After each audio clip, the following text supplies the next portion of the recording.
যুক্তরাষ্ট্রে তদবিরের জন্য আওয়ামী লীগ সরকারের ব্যয় $2.4 মিলিয়ন।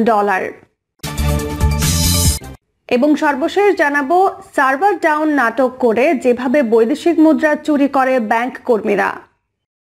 এতক্ষণ শুনছিলেন সংবাদ শিরোনাম, এবার বিস্তারিত। যুক্তরাষ্ট্রের তদবিরের জন্য আওয়ামী লীগ সরকারের ব্যয় $2.4 মিলিয়ন। যুক্তরাষ্ট্রের নির্বাচিত জনপ্রতিনিধি সহ দেশটির সরকারের বিভিন্ন পর্যায়ে তদবিরের কাজে একটি লবিং ফার্মকে 8 বছরে $2.3 মিলিয়ন দিয়েছে বাংলাদেশ সরকার। ওই লবিং প্রতিষ্ঠানের দাখিলকৃত প্রতিবেদনে এই তথ্য দেওয়া হয়েছে। প্রতিবেদনে দেখা যায় 2015 সাল থেকে বিজিআর গভর্নমেন্ট অ্যাফেয়ার্স নামক ওই লবিং প্রতিষ্ঠানকে প্রতি বছর প্রায় $3,20,000 দিয়েছে বাংলাদেশ সরকার। তবে 2021 সালে $75,000 বিনিময়ে আরও দুটি লবিং কোম্পানির সঙ্গে স্বল্প মেয়াদী চুক্তি করে সরকার। গত বছর তাই যুক্তরাষ্ট্রের তদবিরের পেছনে মোট সরকারি ব্যয় পৌঁছে $3,95,000। সম্প্রতি আওয়ামী লীগের সংসদ সদস্যরা সরকারকে যুক্তরাষ্ট্রের লবিং প্রতিষ্ঠান ভাড়া নেয়ার পরামর্শ দিয়েছেন। সরকার যে ইতিমধ্যে 3টি লবিং প্রতিষ্ঠানের দ্বারস্থ হয়েছে তা তারা দৃশ্যত জানতেন না। বাংলাদেশ সরকারের এসব লবিং প্রচেষ্টার বিষয়ে জানা সম্ভব হয়েছে কারণ মার্কিন আইন অনুযায়ী কোনো প্রতিষ্ঠান বা ব্যক্তি যদি বিদেশি কোনো প্রতিষ্ঠান বা সরকারের পক্ষ থেকে যুক্তরাষ্ট্র সরকারের কাছে তদবির করে তাহলে প্রতি 3 মাস অন্তর অন্তর এই সংক্রান্ত আর্থিক ও অন্যান্য তথ্য বিবরণী প্রকাশ করতে হবে। বিরোধী দলগুলোর বর্জন করা 2014 সালের জাতীয় নির্বাচনের 6 মাস পর অর্থাৎ 2014 সালের 1 জুলাই থেকে বাংলাদেশ সরকারের পক্ষে বিজিআর এর তদবির কার্যক্রম শুরু হয়। ওই বছর সরকার $1,60,000 ব্যয় করে। দাখিলকৃত প্রতিবেদনে দেখা যাচ্ছে এই 8 বছরে বিজিআর যুক্তরাষ্ট্রের সিনেট প্রতিনিধি পরিষদ, মার্কিন বাণিজ্য প্রতিনিধি ও জাতীয় নিরাপত্তা পরিষদে বাংলাদেশ সরকারের পক্ষে তদবির করেছে। তবে ঠিক কোন কোন ইস্যুতে এই তদবির করা হয়েছে তা স্পষ্ট নয়। বিজিআর শুধু উল্লেখ করেছে তদবিরের বিষয়বস্তু যুক্তরাষ্ট্র ও বাংলাদেশের দ্বিপক্ষীয় সম্পর্কের সাথে সংশ্লিষ্ট। তবে প্রকাশিত নথিপত্রে দেখা যাচ্ছে যে তাদের অন্যতম কাজ ছিল বাংলাদেশ সরকারের সমালোচনা করে প্রকাশিত প্রতিবেদনের জবাব দেয়া, সরকারের সংবাদ বিজ্ঞপ্তি বিতরণ করা এবং বাংলাদেশ সম্পর্কে ইতিবাচক খবরাখবর প্রচার করা। প্রতিবেদনে দেখা যায় বিজিআর এর 3 জন কর্মকর্তা বাংলাদেশ সরকারের হয়ে তদবির করেছেন। এরা হলেন ওয়াকার রবার্টস, মায়া সিডেন। এরা দুজনই প্রতিষ্ঠানটির আন্তর্জাতিক চর্চা বিষয়ে সহ প্রধান এবং মার্ক টাবলারাইটস। এদের মধ্যে রবার্টস প্রতিনিধি পরিষদের আন্তর্জাতিক সম্পর্ক বিষয়ক কমিটির ডেপুটি চিফ অব স্টাফ এবং মার্কিন প্রেসিডেন্টের বিশেষ সহকারীর সঙ্গে দেখা করেছেন। সিডেন যাদের কাছে তদবির করেছেন তারা হলেন হোয়াইট হাউসের ক্যাবিনেট সেক্রেটারির বিশেষ সহকারী, জ্বালানি মন্ত্রণালয়ের চিফ অব স্টাফের উপদেষ্টা, জ্বালানি মন্ত্রীর বিশেষ সহকারী, উপপররাষ্ট্র মন্ত্রীর কার্যালয়ের একজন জ্যেষ্ঠ উপদেষ্টা এবং ব্যবস্থাপনা ও সম্পদ বিষয়ক উপপররাষ্ট্রমন্ত্রীর চিফ অব স্টাফ। এই লবিং ফার্ম সর্বশেষ তথ্য প্রকাশ করেছে গত বছরের 20 অক্টোবর। তবে এতে দেখা যায় সরকার ও বিজিআর এর চুক্তি চলবে অন্তত 2022 সালের মার্চ পর্যন্ত। প্রতি বছর প্রতিষ্ঠানটিকে $25,000 দেওয়ার শর্তে গত বছর 9 আগস্ট যুক্তরাষ্ট্রে নিযুক্ত বাংলাদেশের রাষ্ট্রদূত নতুন চুক্তি সই করেন। চুক্তিপত্রে উল্লেখ করা হয় বাংলাদেশ সরকারকে কৌশলগত জনসংযোগ ও সরকার সম্পর্কিত পরামর্শ দেবে বিজিআর। 2021 সালে বাংলাদেশ সরকার এরকম আরও 2টি লবিং প্রতিষ্ঠানকে ভাড়া করে, তবে তাদের সঙ্গে চুক্তির মেয়াদ সংক্ষিপ্ত। এদের একটি হলো ফ্রিডল্যান্ডার কনসাল্টিং গ্রুপ, যাদের সাথে চুক্তি হয় গত বছরের সেপ্টেম্বর-অক্টোবর। তাদের দায়িত্ব হলো যুক্তরাষ্ট্র ও বাংলাদেশের শীর্ষ নেতাদের মধ্যে বৈঠক আয়োজন করা। এই প্রতিষ্ঠানটিকে $40,000 দেয়া হয়। আরেকটি প্রতিষ্ঠান হলো কোনওয়াগো কনসাল্টিং। তাদের সঙ্গে 1 মাসের জন্য বাংলাদেশ সরকার চুক্তি করে 2021 সালের 26 জুলাই। তাদের দাখিল করা প্রতিবেদনে বলা হয় তাদের বৈদেশিক গ্রাহক হলো বাংলাদেশ সরকার। তবে বাংলাদেশ এন্টারপ্রাইজ ইনস্টিটিউট এর মাধ্যমে এই চুক্তিতে উপনীত হয় 2 পক্ষ। $35,000 এই চুক্তিতে বিইআই এর পক্ষে প্রতিষ্ঠানটির চেয়ারম্যান সালমান রহমান চুক্তিতে সই করেন।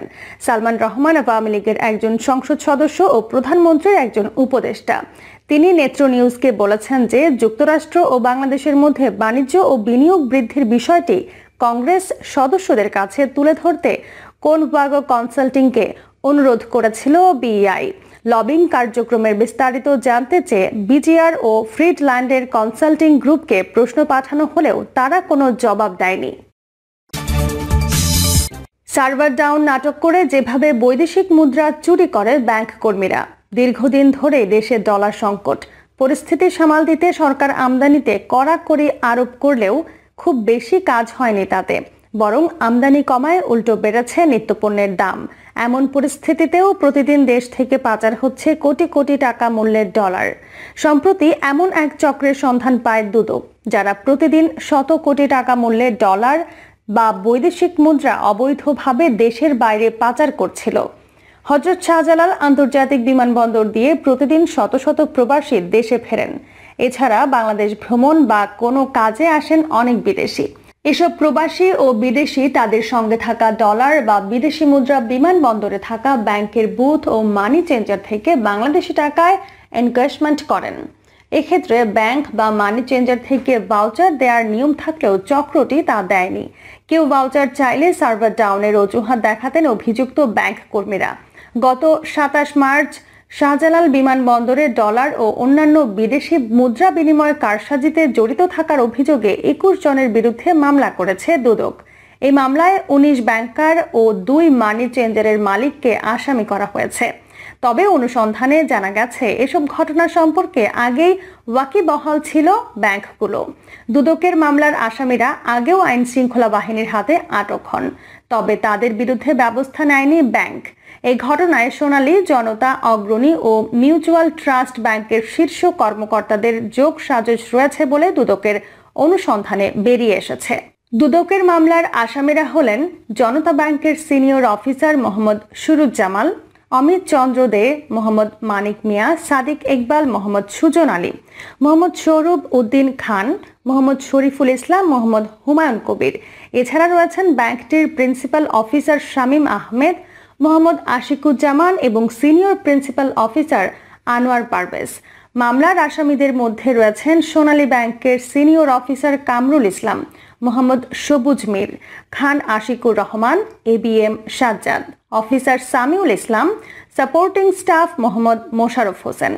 এছাড়াও আছেন মিউচুয়াল ট্রাস্ট ব্যাংকের অফিসার মোহাম্মদ আবু তারেক প্রধান ও অগ্রণী ব্যাংকের senior officer Mohammad Abdur Razzak, imperial money এক্সচেঞ্জের পরিচালক কে এম কবির আহমেদ এবং এভিয়া মানি চেঞ্জারের customer service manager Mohammad Asadul হোসেনকেও মামলায় আসামি করেছে দুদক।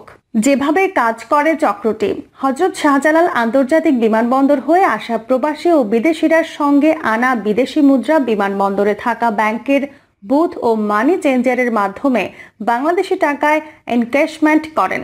আইন অনুযায়ী বৈদেশিক মুদ্রা ক্রয় বিক্রয়ের ক্ষেত্রে পাসপোর্ট প্রদর্শন এবং ভাউচার বা এনক্যাশমেন্ট স্লিপ প্রদান, লেজার সিস্টেমে এন্ট্রি করে যথাযথ হিসাব রাখার বাধ্যবাধকতা রয়েছে। তবে ব্যাংকের অধিকাংশ বুথ এবং মানি চেঞ্জারের বুথের অসাধু কর্মকর্তারা তা মানছেন না। তারা ভাউচার না দিয়ে বা জাল ভাউচার দিয়ে সরাসরি বিদেশি মুদ্রা গ্রহণ করে তার বিনিময়ে টাকা দেন। কাউকে কাউকে আবার সইবিহীন ভুয়া ভাউচার বা এনক্যাশমেন্ট স্লিপ দেন। এভাবে কেনা বিদেশি মুদ্রা ব্যাংক ও মানি চেঞ্জার তাদের মূল হিসাবে বা প্রতিষ্ঠানের অনুমোদিত অ্যাকাউন্টে অন্তর্ভুক্ত করতেন না। যেভাবে হয় অনিয়ম। দুদক সূত্র জানায় এভিয়া মানি চেঞ্জারের কর্মকর্তা মোহাম্মদ আসাদুল হোসেন ব্যাংকের অসাধু কর্মকর্তাদের দিয়ে বৈদেশিক মুদ্রা কিনতে ব্যাংকের বুথে প্রতিদিন প্রতি শিফটের জন্য 20 থেকে 30 লাখ টাকা রেখে যেতেন। ব্যাংকের অসাধু কর্মকর্তারা ওই টাকা দিয়ে বৈদেশিক মুদ্রা কিনে নির্দিষ্ট কমিশনের বিনিময়ে তা আসাদুলকে সরবরাহ করেন। এরপর ওই বিদেশি মুদ্রা বিমানবন্দরের বাইরে কার মার্কেটে বিভিন্ন মানি চেঞ্জারে চড়া দামে বিক্রি করতেন আসাদুল।